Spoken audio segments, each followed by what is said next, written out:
Israel और Hamas के बीच जारी जंग को 1 साल होने वाला है, लेकिन ये जंग थमने की जगह बढ़ते ही जा रही है। और हाल में हमास ने 7 अक्टूबर 2023 को बंधक बनाए गए लोगों में से 6 लोगों की हत्या कर दी गई थी, जिनके शव बरामद हुए थे।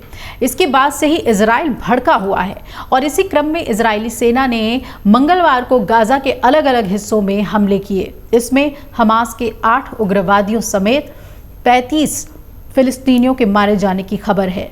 इस हमले के बारे में फ़लस्तीनी नागरिक आपातकालीन सेवा ने जानकारी दी है कि फ़लस्तीनी नागरिक आपातकालीन सेवा ने बताया है कि इजरायली हवाई हमले में मारे गए लोगों में दक्षिणी शहर राफा में 4 महिलाएं, उत्तर में गाजा शहर में 8 और मध्य में 9 फ़लस्तीनी हैं जो मारे गए हैं। इजरायली सेना ने यह भी दावा किया है कि उसने 7 अक्टूबर 2023 में हुए हमले में शामिल कमांडर सहित 8 उग्रवादियों को भी मार गिराया है।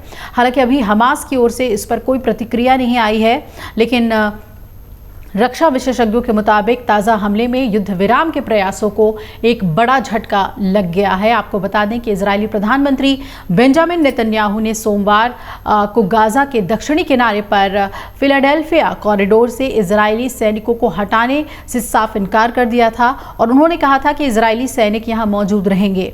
नेतन्याहू ने एक बार फिर हमास को जड़ से खत्म करने की अपनी प्रतिबद्धता तब दोहराई थी और उनका कहना है कि युद्ध तभी समाप्त होगा जब तक हमास का सफाया नहीं हो जाता। दरअसल इजराइल और हमास के बीच 7 अक्टूबर 2023 को ही जंग शुरू हो गया था, जो कि अभी भी जारी है।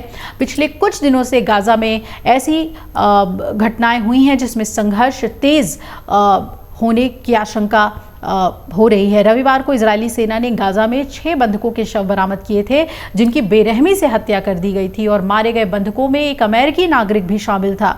करीब 250 लोग इजराइल में अक्टूबर 2023 में हुए हमले के दौरान बंधक बना लिए गए थे और बंधकों के कत्ल से अब पूरे इजराइल में बहुत गुस्सा है।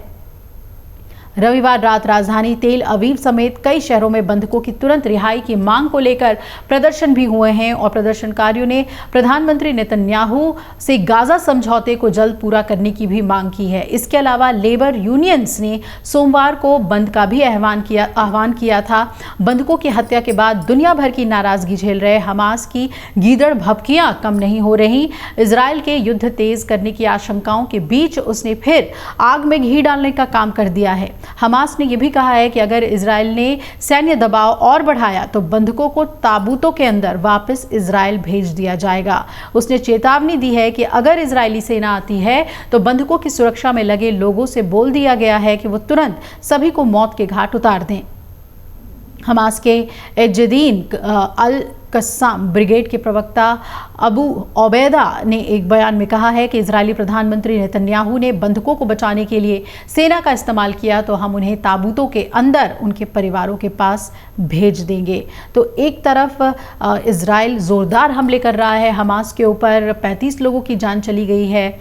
दूसरी तरफ हमास की गीदड़ भभकियां बंद नहीं हो रही हैं और वो अभी भी बंधकों को लेकर अड़ा हुआ है। ऐसे में अब सीज फायर के आसार तो नहीं नजर आ रहे हैं। अगर आप ये वीडियो YouTube पर देख रहे हैं तो हमारे चैनल को सब्सक्राइब करें और बेल आइकन को दबाना ना भूलें। अगर आप Facebook पर ये वीडियो देख रहे हैं तो हमारे पेज को लाइक करें।